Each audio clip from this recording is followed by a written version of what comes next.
She was the pride of her people, skilled, fierce, and untouchable. But when she vanished, they braced for tragedy. No one expected to find her clinging to the very man they called their enemy. What happened in those missing days? And why did it change everything? Thank you so much for watching and for all your comments. Let me know at the end if you like the story, and where you're watching from and why you're following this. The Dakota Territory stretched endlessly under the scorching summer sun of 1876, its golden prairies rippling like an ocean of grass beneath the relentless wind. The Lakota Sioux encampment sat nestled in a valley where the Powder River curved gracefully, its waters providing life to the hundreds of teepees that dotted the landscape. Among these dwellings stood the lodge of Tatanka Wanbli, the feared warrior whose name meant Thunder Eagle, a man whose reputation for ferocity in battle had spread across the plains like wildfire. Inside his teepee, Tatanka Wanbli sat cross-legged, his weathered face showing the countless battles he had survived. His daughter, Winona, moved gracefully around the lodge, her long black hair braided with leather strips and adorned with eagle feathers that marked her status as the daughter of a great warrior. At 19 summers, she possessed a striking beauty that turned heads throughout the camp, her high cheekbones and deep brown eyes, reflecting both her father's strength and her late mother's gentleness.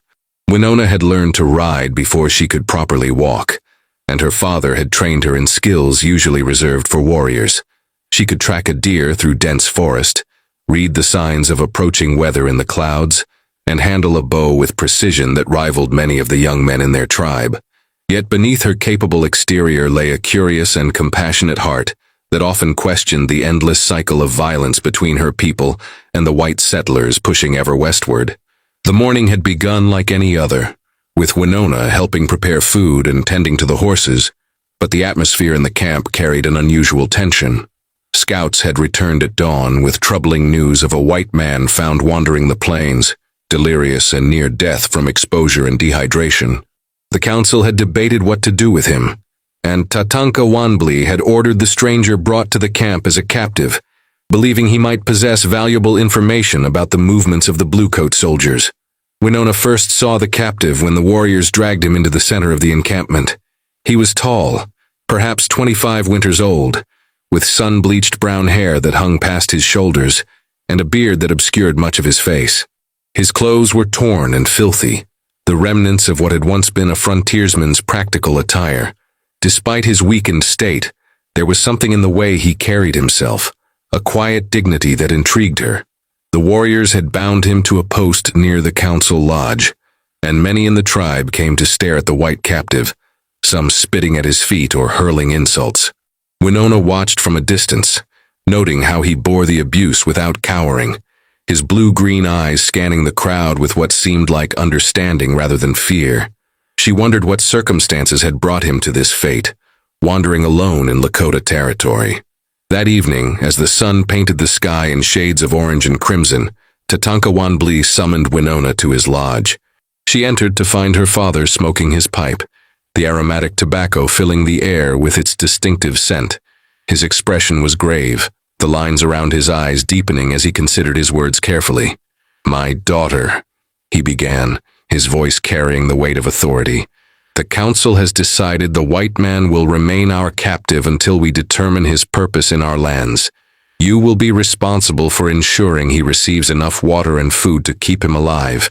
We may have use for him in negotiations with the bluecoats." Winona felt surprise ripple through her. "Father, why have you chosen me for this task? Surely one of the elder women or even a warrior could—" Tatanka Wanbli raised his hand, silencing her gently. "You have your mother's compassion, but you also have my strength. You will not be fooled by any tricks he might attempt, and you will not show weakness that could be exploited. This is my decision." She bowed her head in acceptance, though her mind swirled with questions. "Yes, father, I will do as you command." As darkness fell over the encampment, Winona approached the captive with a water skin and a small portion of dried meat. The other tribe members had returned to their lodges, leaving only a single guard watching from a respectful distance. The white man's head was bowed, his breathing shallow and labored. "You need to drink," Winona said in English, a language she had learned from a French trader who had visited their camp years ago and taught her the basics of several tongues. The captive's head lifted slowly, his eyes widening in surprise at hearing his language. "You speak English," he rasped, his voice rough from thirst and exhaustion. "Yes," she replied simply, holding the water skin to his cracked lips. He drank eagerly but not desperately, showing restraint that suggested discipline and self-control. When he had drunk his fill, she pulled back and studied him more closely in the firelight. "What is your name, white man?" she asked, curious despite herself. He was silent for a long moment, as if debating whether to answer. Finally, he spoke. Daniel Mercer. I was a scout for a wagon train heading to Montana Territory." "Was?" Winona caught the past tense immediately. Daniel's expression darkened, pain flashing across his features. "Cholera struck the caravan 3 weeks ago, wiped out half the people in 5 days. The survivors panicked, split up. I tried to find help, rode for days until my horse went lame. Been walking ever since." He paused, his eyes meeting hers with unexpected intensity. "I mean no harm to your people. I'm just trying to survive." Something in his voice rang true to Winona's ears, though she knew better than to trust a stranger completely. "My father is Tatanka Wanbli. Your survival depends on whether the council believes you are useful." "Thunder Eagle," Daniel translated quietly, recognition flickering in his eyes. "I've heard stories about him. They say he's never lost a battle." "The stories are true," Winona said with unmistakable pride. "He has protected our people for many winters." Juji offered him the dried meat, which he accepted gratefully. As he ate, she found herself observing details about him that contradicted her expectations of white settlers. His hands, though calloused and scarred, moved with careful deliberation. His eyes, despite his dire circumstances, held intelligence and what seemed like genuine remorse. "Why did you come to our lands?" she asked, the question carrying both personal curiosity and the suspicion her people rightfully held toward all white intruders. Daniel swallowed the last of the meat before answering. "The wagon train master chose the route, not me. I was hired because I know the terrain, or thought I did. My father was a trapper who taught me to respect the land and the people who lived on it long before we arrived. He traded fairly with several tribes, including the Lakota. He always said that pride and greed would be the downfall of the white expansion, that we took without asking, and wondered why we found only violence."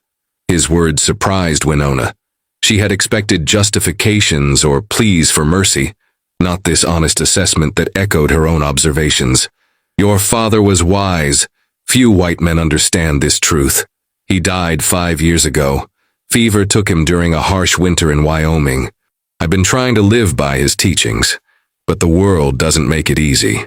Daniel shifted against his bonds, wincing as the rawhide cut into his wrists. "I know I'm at your mercy. I just want you to know that I understand why your people see us as enemies. I've seen the broken treaties, the senseless killing on both sides. If I die here, it's no more than the fate that could have befallen any of your warriors at the hands of men like me." Winona stood abruptly, unsettled by the unexpected kinship she felt with this stranger's words. "I will return tomorrow with water and food. Tonight, you should rest as much as your bonds allow." As she walked away, Daniel called out softly, "Thank you for your kindness. What's your name?" She hesitated, then looked back over her shoulder. "Winona. It means firstborn daughter."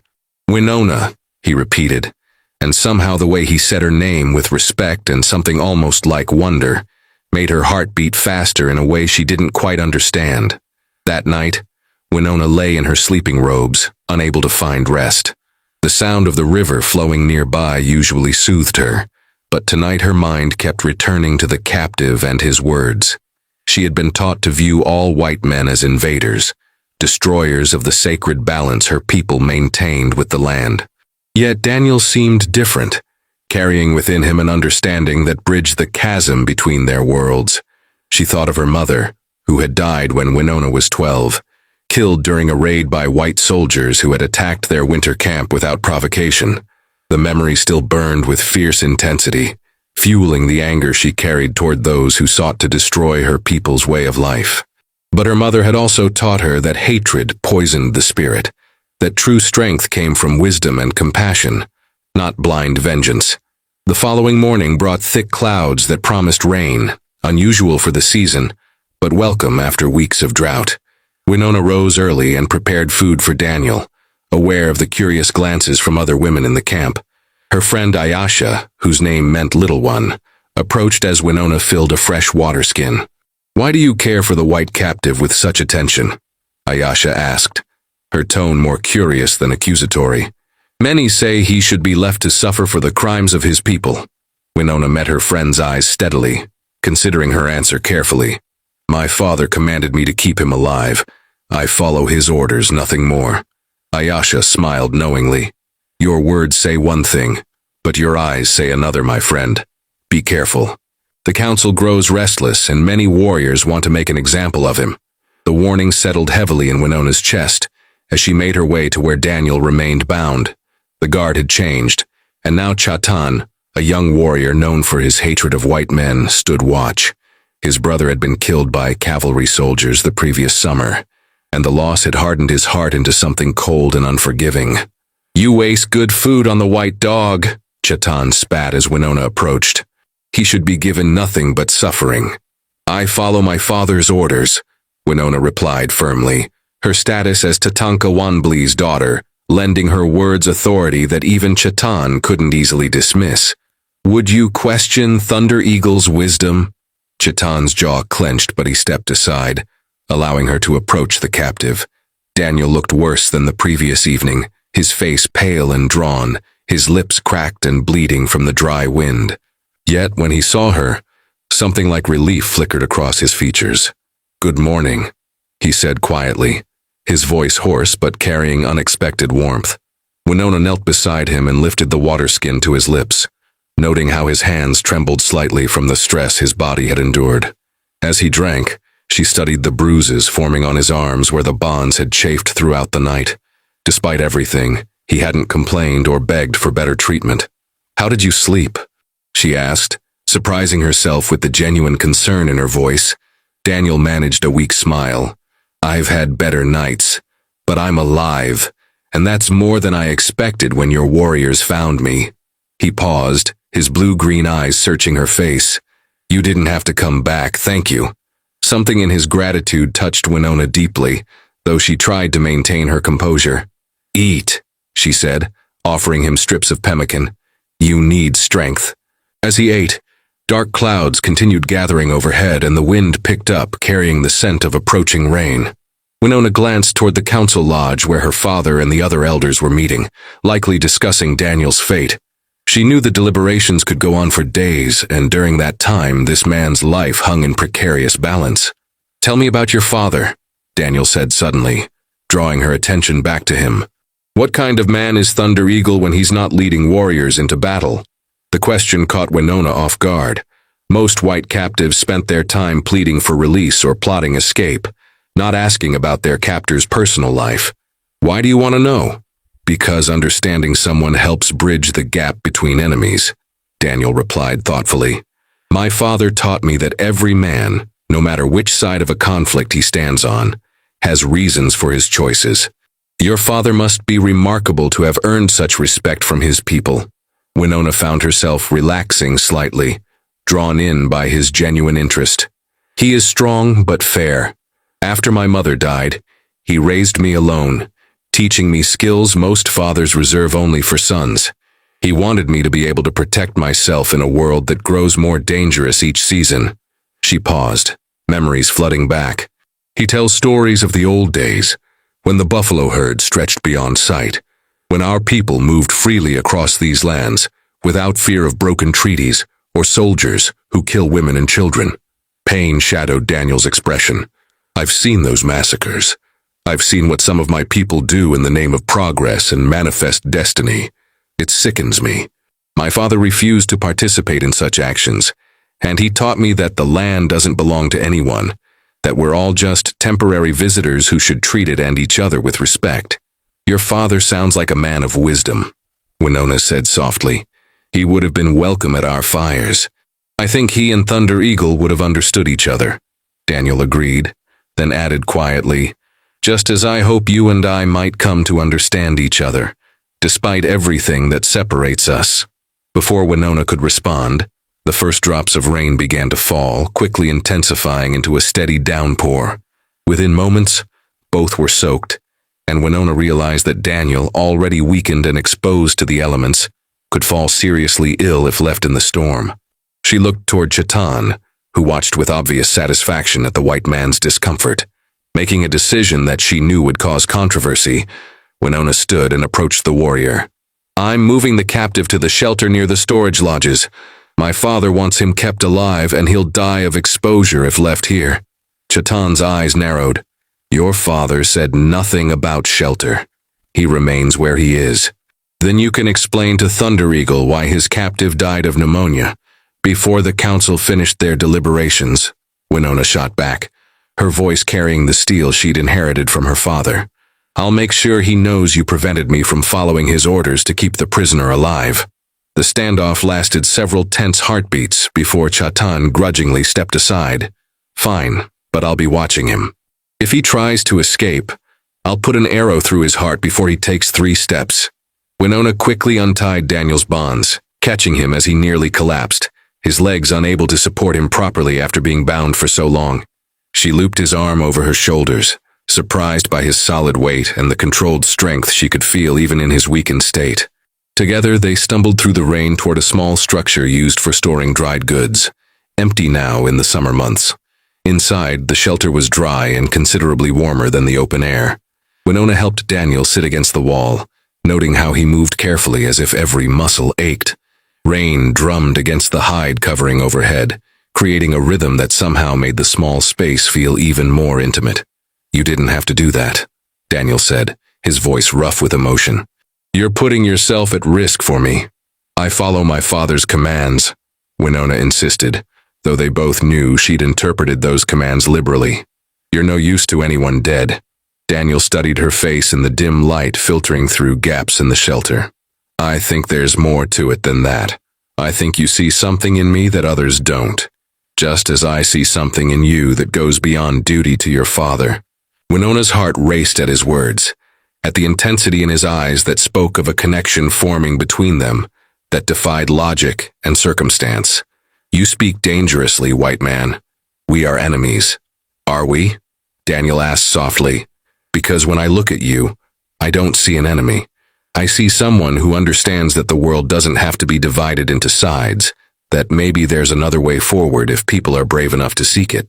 Before Winona could respond, voices outside made her tense. She moved to the entrance and peered out to see several warriors approaching, led by her father. Tatanka Wambly's expression was unreadable as he took in the scene, his daughter emerging from the shelter where she'd moved the white captive without explicit permission. "Daughter," he said, his voice carrying across the rain-soaked ground. "Come." Winona stepped out into the downpour, lifting her chin with the pride and courage her father had instilled in her. "I moved the prisoner to prevent him from dying of exposure. You commanded me to keep him alive." Tatanka Wambly's eyes flickered with something that might have been approval, though his face remained stern. "The council has reached a decision. The white man will undergo a test. If he survives, we will hear his words and consider releasing him. If he fails, he dies. This is our way." "What test?" Winona demanded, though she already felt dread building in her chest. "He will participate in the warrior's trial," her father explained. "He will run the gauntlet of our warriors, and if he reaches the sacred tree at the valley's far end while still standing, he will have earned the right to speak his truth to the council." Winona knew the gauntlet well. Warriors formed 2 lines, and the person running between them endured blows from sticks and fists as they ran. Many strong men had fallen unconscious before reaching the end. In Daniel's weakened condition, the trial could easily kill him. "Father, he's barely recovered from near death in the desert," she protested. "This isn't a fair test of his worth." "Life is not fair, daughter," Tatanka Wambly replied, though something in his eyes suggested he understood her concern. "The trial will take place when the rain ends. Prepare him as you see fit. This is the council's decision, and I will not alter it." As her father and the other warriors departed, Winona returned to the shelter where Daniel waited. He'd obviously heard everything, and his expression held acceptance rather than fear. "How bad is this gauntlet?" he asked calmly. Bad enough that strong warriors have fallen unconscious, Winona admitted, her mind already racing through possibilities. You'll need every advantage I can give you. Over the next hours, as rain continued falling, Winona worked to prepare Daniel for the trial ahead. She brought him more food and water, encouraging him to eat and drink as much as possible to restore his strength. She massaged his legs and arms, working circulation back into muscles that had been bound and inactive. And she talked to him, learning his story in greater detail while sharing her own. Daniel spoke of growing up in the wilderness with his father, learning to trap and hunt, discovering a love for the untamed lands that most settlers sought to conquer rather than understand. He described his mother who had died giving birth to him, and how his father had honored her memory by living according to principles of respect and fairness. He talked about the loneliness of being caught between worlds, too wild for civilized society, but too white to be fully accepted by the native peoples his father had admired. Winona found herself opening up in ways she rarely did, speaking of her mother's death and how it had changed her father, making him more protective but also more determined to ensure she could survive in an increasingly hostile world. She described her own struggles with the hatred she felt toward white settlers, while simultaneously questioning whether violence truly solved anything or simply perpetuated more suffering. You're remarkable, Daniel said at one point, his eyes holding hers with an intensity that made her breath catch. Strong and compassionate, fierce and gentle. I've never met anyone like you. Winona felt warmth spread through her chest at Daniel's words, a feeling both thrilling and terrifying in its unfamiliarity. You speak too freely for a man facing possible death tomorrow, she said, though her voice carried no real rebuke. Maybe that's exactly why I speak freely, Daniel replied, shifting closer to her in the dim shelter. When you're not sure if you'll see another sunrise, pretending becomes pointless. From the moment I saw you yesterday, even through my exhaustion and fear, I felt something I've never experienced before, like finding something I didn't know I'd been searching for my entire life. His honesty pierced through Winona's defenses, reaching the part of her heart she'd kept carefully guarded since her mother's death. We barely know each other. We come from different worlds that are at war. And yet here we are, Daniel said softly, his hand reaching out tentatively. When she didn't pull away, he gently touched her fingers, the contact sending electricity through both of them. Sometimes the heart knows things the mind hasn't figured out yet. My father used to say that the Great Spirit, or God, or whatever name we give to the force that guides the universe, sometimes brings people together for reasons we can't immediately understand. Maybe you were meant to find me, Winona. Maybe I was meant to stumble into your territory, into your care. Winona's practical nature warred with the emotions swelling inside her. Everything about this situation defied logic. She was the daughter of the tribe's greatest warrior, tasked with guarding a white captive who should be nothing more than an enemy. Yet Daniel's words resonated with a truth she felt deep in her bones, an inexplicable certainty that their meeting carried significance beyond mere chance. If you die tomorrow, she whispered, allowing her vulnerability to show, I will have lost something precious before I even fully understood what I'd found. Daniel's other hand came up to gently cup her face, his thumb brushing across her cheekbone with reverence. Then help me survive. Teach me what I need to know to make it through this trial. I won't die easily, Winona. I have too much to live for now. The rain finally ceased as evening approached, leaving the world cleansed and fresh. Winona spent the remaining hours instructing Daniel on how to move through the gauntlet, explaining that speed mattered less than protecting his head and maintaining balance. She showed him how to use his arms to deflect blows, how to keep his knees slightly bent to absorb impacts without falling, how to focus on the goal ahead rather than the pain of the moment.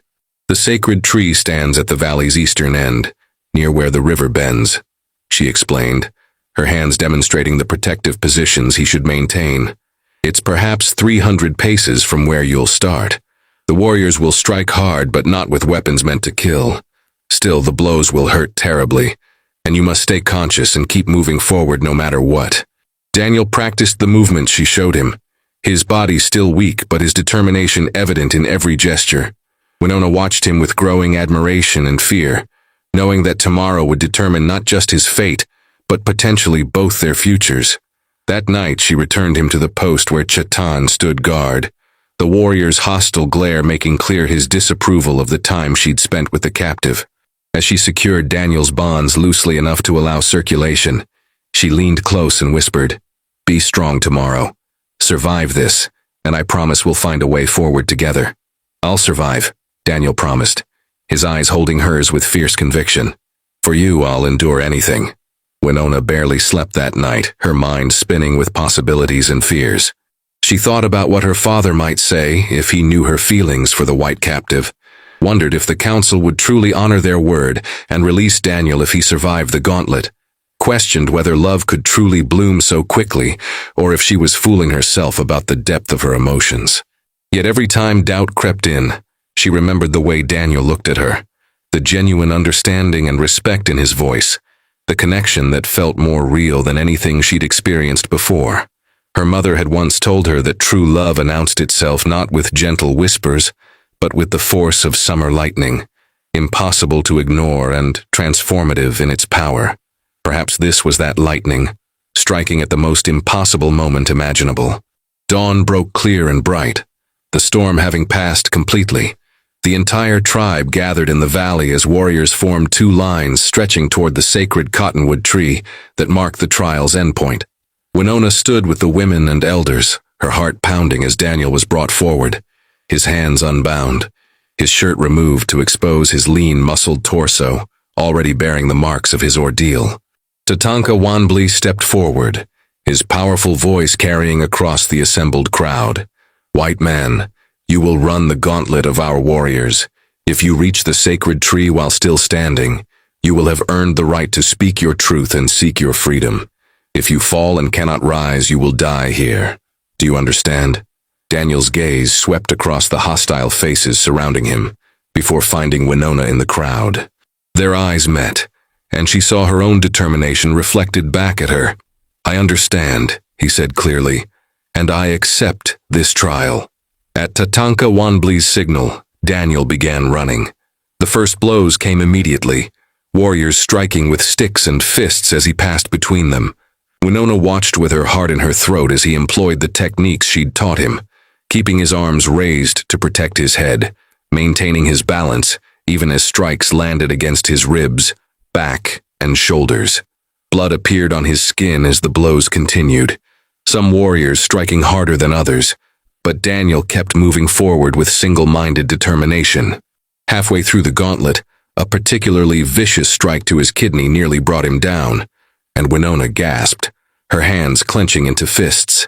But Daniel recovered, stumbling forward even as more blows rained down upon him. The sacred tree seemed impossibly far away, yet with each painful step Daniel drew closer. Winona could see the toll the trial was taking, could see his legs beginning to shake, his breathing becoming labored. Yet he didn't stop, didn't fall, driven by something deeper than mere survival instinct. When Shaitan stepped forward near the end of the line, his face twisted with hatred, Winona's breath caught. The young warrior swung his stick with excessive force, clearly intending to end Daniel's run. But Daniel, perhaps sensing the increased danger, ducked at the last moment, and Shaitan's blow glanced off his shoulder instead of connecting with his skull. The final 20 paces seemed to take forever, each step a monumental effort of will over failing flesh. Blood streaked Daniel's back and sides, his face was swelling from the impacts, and his entire body trembled with exhaustion and pain. Yet still he moved forward, his eyes fixed on the sacred tree ahead. When Daniel finally reached the cottonwood and grasped its trunk with shaking hands, still standing despite everything, a collective gasp went through the assembled tribe. Even the warriors who had struck him looked surprised that he'd endured the entire gauntlet without falling. Winona felt tears streaming down her face, relief and pride overwhelming her. Tatanka Wanbli walked slowly to where Daniel leaned against the tree, breathing hard and clearly fighting to remain conscious. The great warrior studied the white man with new respect visible in his eyes. "You have shown courage and endurance worthy of a warrior," Tatanka Wanbli said, his voice carrying approval that surprised many in the crowd. "Speak your truth, white man. The council will hear you." Daniel straightened despite his obvious pain, his voice rough but clear. "My name is Daniel Mercer. I come from a wagon train struck by disease, not as an invader but as a survivor seeking only to live. I know your people have suffered terrible wrongs at the hands of men who look like me. I've seen the broken treaties, the senseless violence, the destruction of ways of life that honored this land long before my people arrived. He paused, gathering strength, his eyes finding Winona in the crowd. But I also know that hatred and revenge only perpetuate suffering. My father taught me to respect all people, to see the humanity in everyone regardless of the color of their skin or the language they speak. These past days, your daughter Winona has shown me more kindness and understanding than I deserved as an enemy. She has taught me that bridges can be built between our peoples if we have the courage to try. Murmurs rippled through the crowd, some approving, others skeptical. Tatanka Wanbli raised his hand for silence, his gaze shifting between Daniel and his daughter, who stood with tears on her cheeks and hope blazing in her eyes. You speak well, Daniel Mercer, the great warrior said thoughtfully. But words are easy. What would you do if we released you? Would you return to your people and lead soldiers back to destroy us? Never, Daniel said with absolute conviction. I would seek to build understanding, to be a voice for peace between our peoples. Or, he hesitated, then continued with quiet courage, I would ask permission to remain here, to learn your ways and prove through my actions that not all white men are enemies. To prove that I'm worthy of the trust your daughter has placed in me. The crowd erupted in shocked exclamations. Winona's heart soared even as she saw the resistance in many faces. The idea of a white man living among them was unprecedented and controversial. Tatanka Wanbli held up his hand again, his expression unreadable. He walked over to his daughter, motioning for her to join him away from the crowd. When they were alone, he spoke quietly but firmly. Daughter, I have watched you these past days. I see how you look at this white man and how he looks at you. This is dangerous ground you walk upon. Father, Winona began, but he stopped her with a gentle touch. Let me finish. Your mother, before she died, made me promise that I would not let hatred consume me or you. She said that the cycle of violence would only end when people were brave enough to choose a different path. I have thought much about her words, especially as I watch our world changing in ways we cannot stop. He paused, his weathered face showing the weight of difficult decisions. This Daniel, he has proven his courage and endurance. More importantly, he speaks with honesty and respect. I see in him qualities that remind me of the traitors your mother and I befriended long ago, men who saw us as people rather than obstacles. Winona's eyes widened with hope. Father, what are you saying? I am saying that if this white man wishes to remain among us, to learn our ways and prove his worth, I will support his petition before the council. But know this, daughter, the path you choose will not be easy. Many will oppose this union between our peoples. You will face scorn and suspicion from both sides. I don't care, Winona said fiercely. I feel something for him that I've never felt before, Father. Something that makes me believe we're meant to bridge the divide between our worlds. Tatanka Wanbli's stern expression softened, and he pulled his daughter into an embrace. You have your mother's brave heart. Very well. We will see what the council decides. The council meeting lasted hours, with heated debates about whether allowing a white man to remain among them would bring danger or opportunity. Some argued for Daniel's execution despite his completion of the trial, while others, swayed by Tatanka Wanbli's support and impressed by Daniel's endurance, advocated for giving him a chance. Finally, as the sun began setting on the second day after Daniel's capture, the council reached their decision. Tatanka Wanbli emerged from the council lodge and addressed the assembled tribe. The council has decided that Daniel Mercer may remain among us for one full cycle of seasons. During this time, he will learn our language, our customs, and our ways. He will hunt with our warriors, work alongside our people, and prove through his actions whether he is worthy of trust. At the end of this time, we will decide whether he may stay permanently or must leave our lands forever. Relief flooded through Winona as she looked at Daniel, who despite his injuries stood tall, his eyes shining with gratitude and determination. The crowd's reaction was mixed, but Tatanka Wanbli's authority carried weight that even the dissenters respected. Over the following weeks, Daniel immersed himself in learning the Lakota way of life. Winona became his primary teacher, and their bond deepened with each passing day. She taught him the language, showing him how to properly honor the buffalo after a successful hunt, explaining the spiritual beliefs that guided her people's relationship with the natural world. In return, Daniel shared knowledge of tracking techniques his father had taught him, offered insights into white settlement patterns that could help the tribe avoid dangerous encounters, and proved himself willing to work harder than anyone expected. The physical attraction between them had been immediate, but as they spent time together, something far deeper developed.